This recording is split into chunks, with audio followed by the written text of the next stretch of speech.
In the deserts of Arabia, an insurgency war was raging years before I got to France. Tribes of Bedouins had united to fight a war that was very different from the one we fought in the trenches. Using small, mobile units, they challenged the might of an empire, and they were rallied around the ideas of a single, influential warrior. Ideas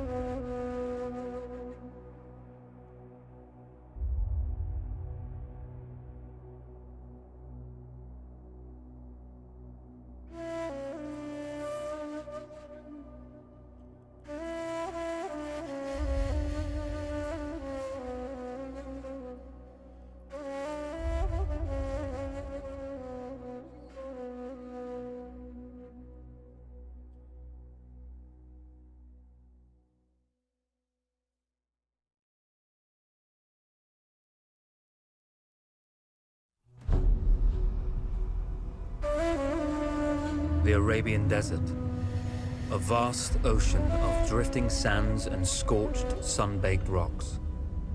Beneath these endless dunes, oil, the lifeblood of our new mechanical century.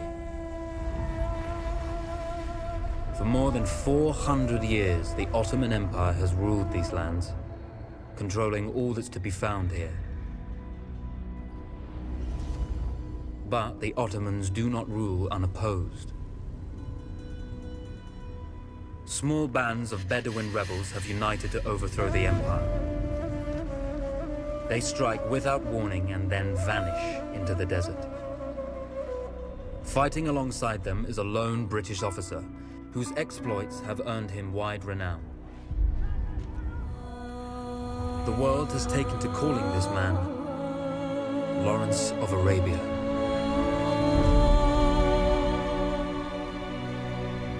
In the desert, you rely on good planning, but you also hope for a dash of luck. And luck was with us when we learned of a recently derailed Ottoman train carrying a most interesting piece of cargo.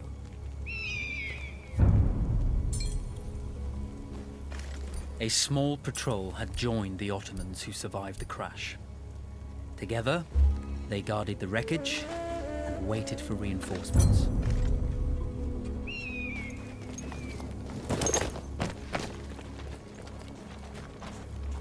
A lone fighter has just one advantage over a large enemy force. A lone fighter can move unseen.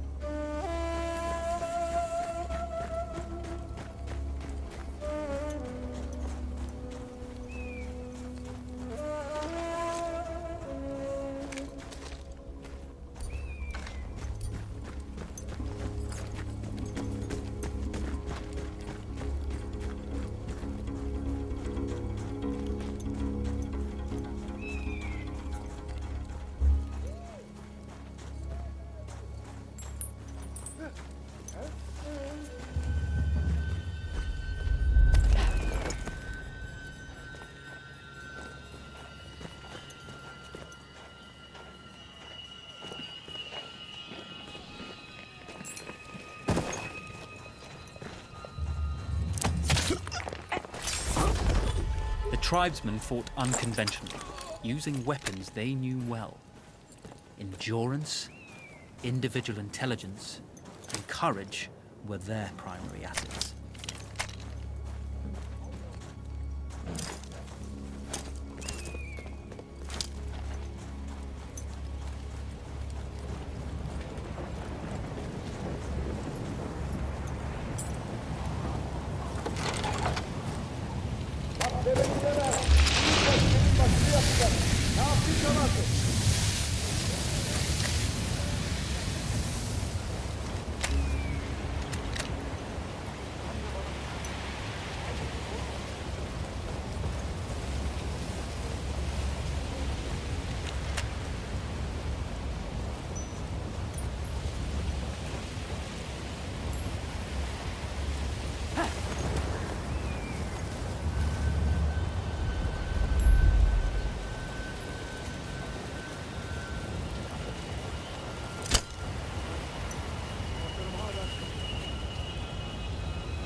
çekti.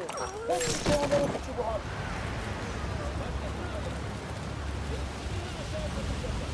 Sen anlatabildin mi?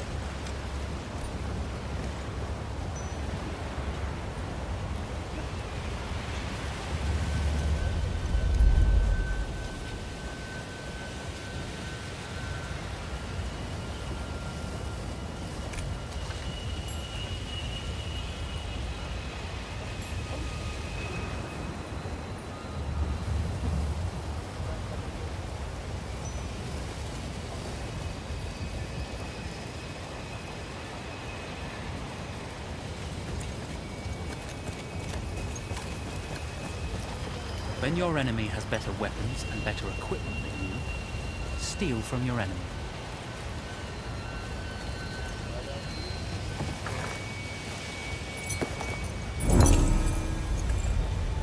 Lan böyle ayak mı olur be? Sabah daima benim başıma patlıyor. İşin gücün kaygılanmak.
İşitecekler lan!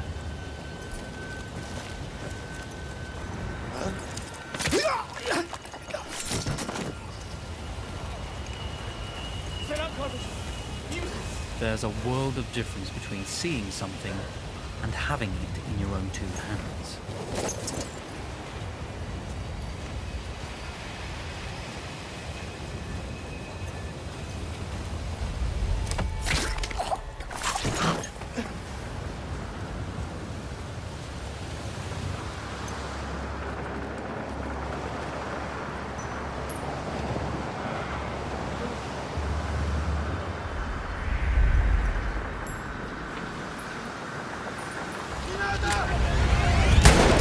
Hadi! Yapma! Şu tarafa!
Vaziyetini bozma! Now, it's over.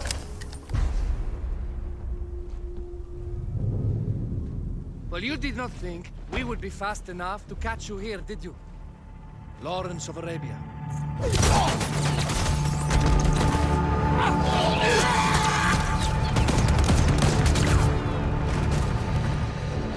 Actually, I was rather depending on it. Lawrence. Well, this is very clever. Now the hunter becomes the hunted. So who might you be?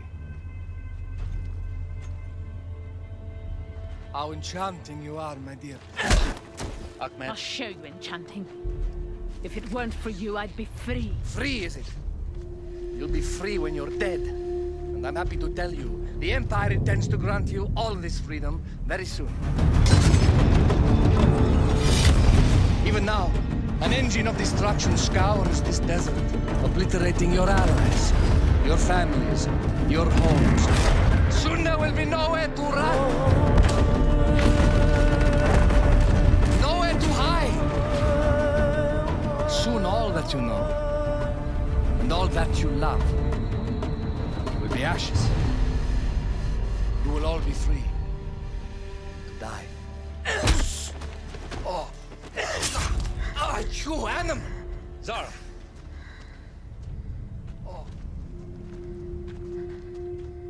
Now, I understand that you would like nothing more than to strip the flesh from that man's feet and send him off into the desert naked to die.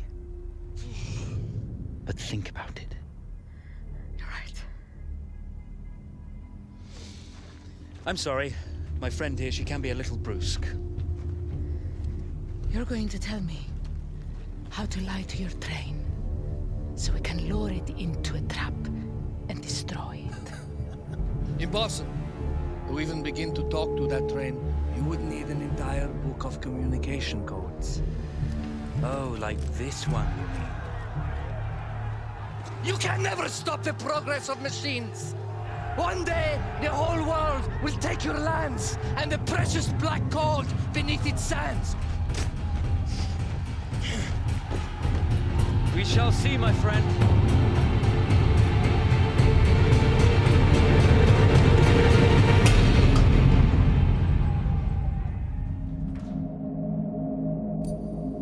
Of course, obtaining the codebook was not enough. To destroy this Iron Dragon, this Canavar, as the Ottomans had named it, we had to send it 3 encrypted messages telling it to stand down. There were Ottoman outposts scattered along the railroad tracks. The commanders there carried high-priority message capsules. We had to use those to send our orders. Infiltrating the village wouldn't be easy. A full detachment of Ottoman soldiers had occupied it. The Ottomans had chosen an isolated location for their desert outpost. It seemed lightly defended. It was also well stocked with arms and equipment. The ancient ruins were all that remained of a civilization now lost to time.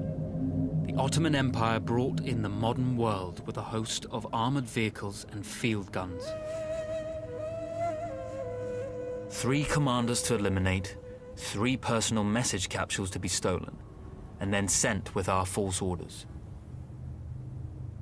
How Zara tackled this dangerous and audacious mission was up to her.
The Bedouin treasured their horses, and in return, those animals granted their riders unparalleled speed and mobility.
Yüzbaşı beni sevmiyor.